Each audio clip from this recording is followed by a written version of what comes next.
When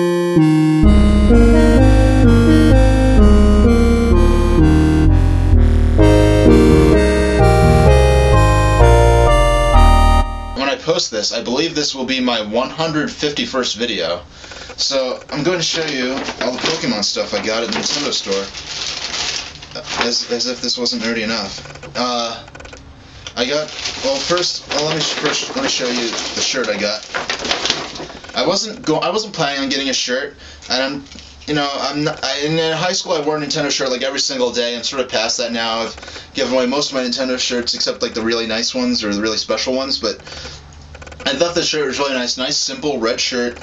You know, Mario, Nintendo World, New York.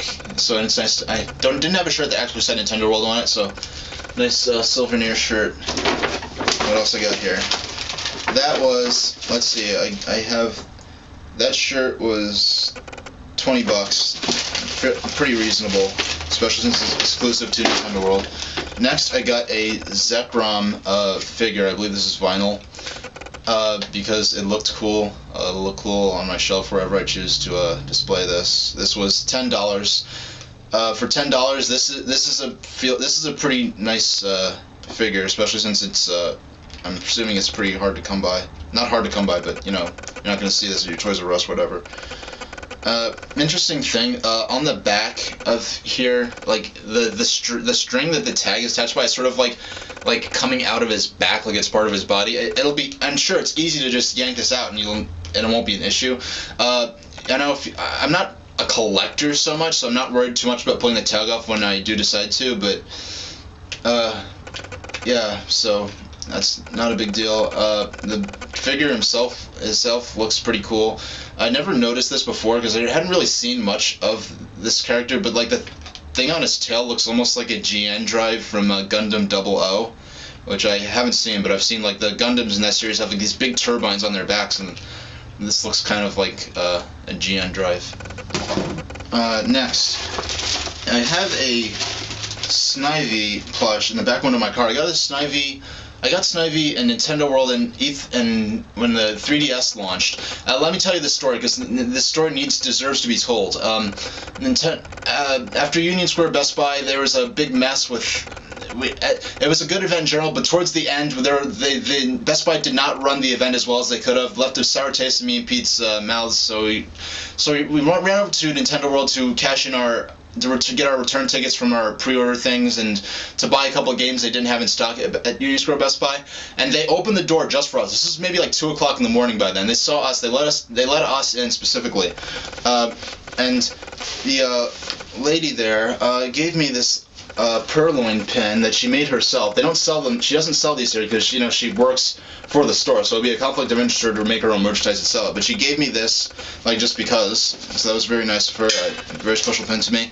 And I got a Snivy that's in the back window of my car. I used to have her up here, which I kind of liked, but I put that in the back seat of my car in like the back window where I have the Pachirisu from I got last year at E3 there.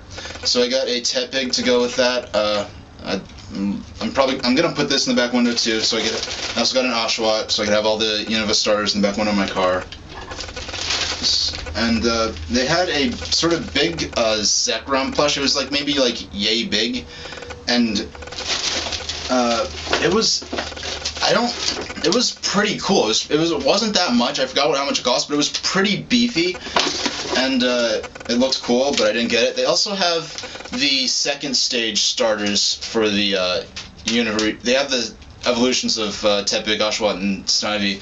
But I did not like them that much. If they had like a big like superior one, I'd maybe get that and like just put it on my bed, because I have like a Trico pillow you probably have seen in the background that is good for laying on the bed, like when I want to just write on my laptop or something. But they didn't have that. They didn't have superior whatsoever, and they certainly didn't have like a big one. So, and I'm not gonna go and pay like $100 if there's someone in Japan that I don't care about. I don't care enough to like actually go online and hunt these things down. I'm not a big collector. I just like getting this stuff when I'm at Nintendo World. And then afterwards, after we ate, we went to a Best Buy near I forgot where, one of those little parks, and it's interesting. It was headed downstairs, which you don't normally see it at GameStop. So I say Best Buy, I meant GameStop, and I saw Crazy Taxi for GameCube for $10. I rented this from Blockbuster back in 2002. And I had a lot of fun with it, and the only Crazy Taxi game I've played or owned since then is Crazy Taxi for Game Boy Advance, which for a Game Boy Advance game is polygonal 3D.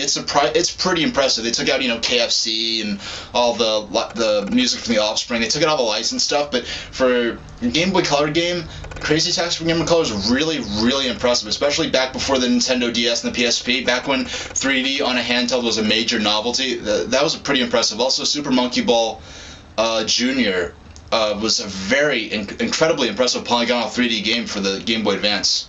Yes, I finally got this. My GameCube wants to die on me. I mainly only use it for the Game Boy Player anyway, but I can use this on my Wii.